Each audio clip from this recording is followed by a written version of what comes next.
right, so we finished our thorough analysis of the lie that we've selected. We know it upside, downside, inside, and outside. So what? Now we've got to get really practical with this. We've done this analysis for a purpose, and the purpose is really to help us to engage us into action so that we can stand in opposition to that lie in very practical ways. What I want you to do now is I want you to begin thinking about what are things you can do personally, or if you're in a group or a cohort that's working together, meeting together, what are things you can do corporately to counter the lie that you have selected. It really all comes down to this. How do we resist the devil? How do we take a stand for the truth? And what does that mean for us specifically? Now, to help you, I want you to again think in terms of some categories that will help you to apply. What are some things I can do to stand against this lie individually? What are some things I should be doing to stand against this lie in my family, as a member of my family? What about in my church? What should I be doing to stand counter to the lie in my church? Or what should I be doing together with others to stand opposed to or counter the lie in the larger society?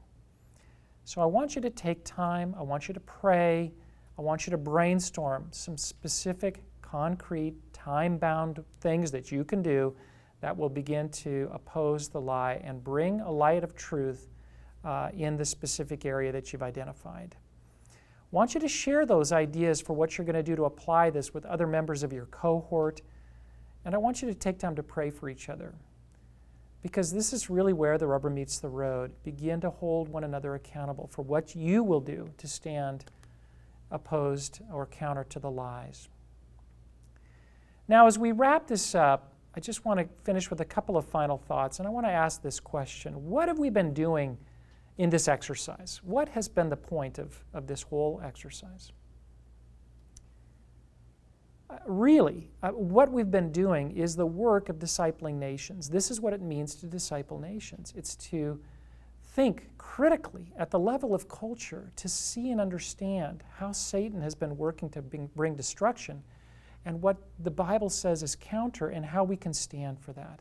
This process of identifying cultural lies, of analyzing them, of prayerfully making plans and action steps to stand against them, to resist them, to stand for the truth. This is part of the lifestyle of someone who is living coram Deo. So this is what it's all about. This is what it means. And I just really want to challenge you. Don't neglect this last step. Take time to pray and ask God what you will do specifically. Done.